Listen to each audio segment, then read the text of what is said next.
দেখুন বন্ধুরা, কত ছোট ছোট ঢ্যাঁড়স। আজকের আমি একটা নতুন রেসিপি করব ঢ্যাঁড়সের।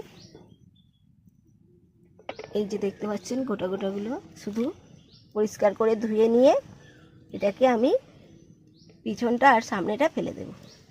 ঢ্যাঁড়সের আজ নতুন রেসিপি খুব আপনাদেরকে দেখাবো কিভাবে করতে হয় সেটা। দেখতে পাচ্ছেন ঢ্যাঁড়সগুলোকে আমি পরিষ্কার করে ধুয়ে কেটে নিয়েছি পুরো। এবার কড়াইতে আমার তেল গরম হয়ে এসছে। আমি আগেই কড়াইতে তেল দিয়ে দিয়েছি। তেল গরম হয়ে গিয়েছে। এবার আমি তেলে হাফ চামচ হলুদ গুঁড়ো দিয়ে দিচ্ছি। হাফ চামচ হলুদ গুঁড়ো দিয়ে দিলাম।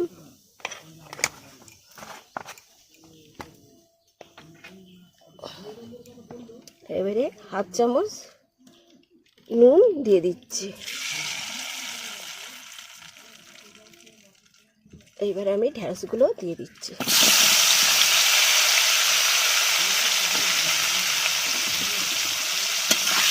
ভালো করে ভাজা ভাজা করে নেব। সরিষার তেলে রান্না হচ্ছে এই রেসিপিতে।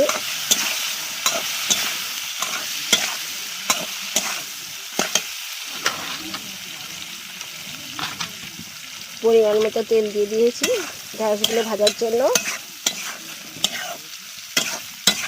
নতুন এক রেসিপি নিয়ে চলে এসেছি আমার চ্যানেল জয়গুড়ি 77।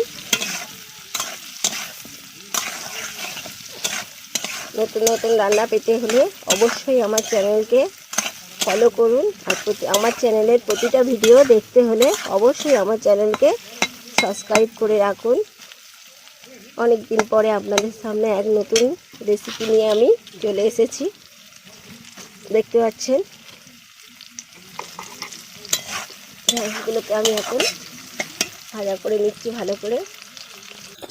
ঢ্যাঁড়স আমার ভাজা রেডি হয়ে গিয়েছে। এবার ঢ্যাঁড়সগুলোকে তুলে নেব আস্তে আস্তে। এরকমভাবে লাল করে ভাজতে হবে। এই দেখুন, এবার ঢ্যাঁড়সগুলোকে আমি তুলে নিচ্ছি।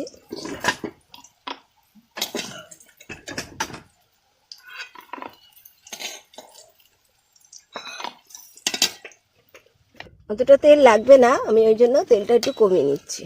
এই তেলে আমি দুটো তেজপাতা আর হাফ চামচ গোটা জিরে দিয়ে দিলাম।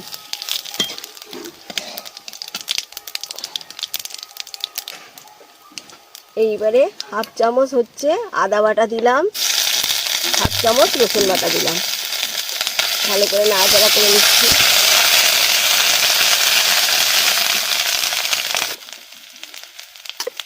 এইবারে একটা বড় সাইজের পেঁয়াজ কুচি দিয়ে দিচ্ছি।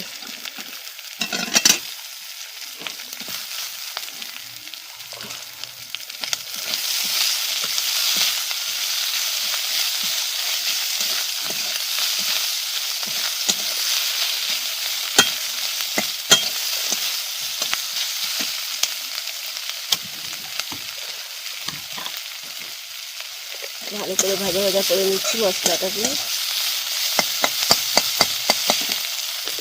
ডাল সিদ্ধ করার সময় আমি অল্প পরিমাণ নুন দিয়েছিলাম, আর ঢ্যাঁড়স ভাজার সময় অল্প পরিমাণে নুন দিয়েছিলাম।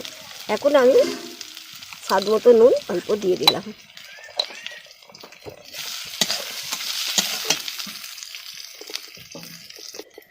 খুবই অল্প উপকরণে দারুণ স্বাদের নতুন রেসিপি একটা বানাচ্ছি আজকে। পেঁয়াজটা ভাজা ভাজা হয়ে এসেছে। এবারে আমি হাফ চামচ হলুদ গুঁড়ো দিয়ে দিচ্ছি। হাফ চামচ হলুদ গুঁড়ো দিয়ে দিলাম।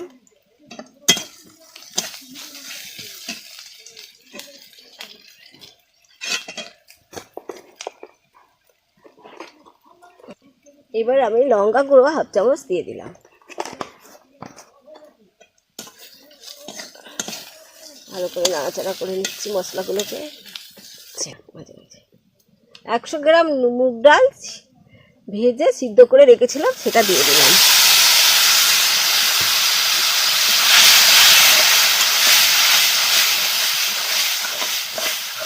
ভালো করে নাড়াচাড়া করে নিচ্ছি। আমার রান্নাঘরে আজ নতুন রেসিপি হচ্ছে একটা, ডাল দিয়ে লেডিস ফিঙ্গার।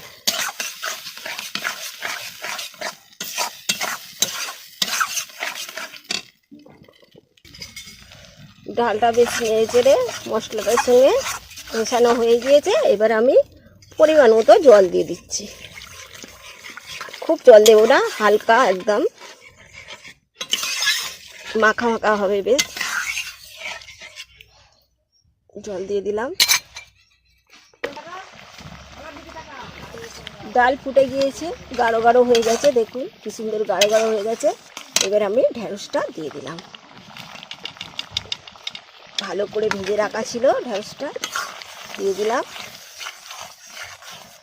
ভালো করে মিশিয়ে দিচ্ছি।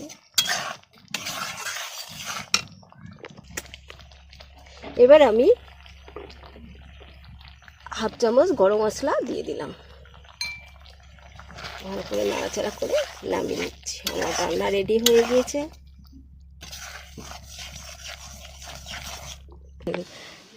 ওর ঢেঁড়সের নতুন রেসিপি রেডি হয়ে গিয়েছে, দেখতে পাচ্ছেন। ভিডিওটা ভালো লাগলে অবশ্যই লাইক, শেয়ার, সাবস্ক্রাইব করুন। সুস্থ থাকুন, ভালো থাকুন এবং সবাইকে ভালো রাখুন।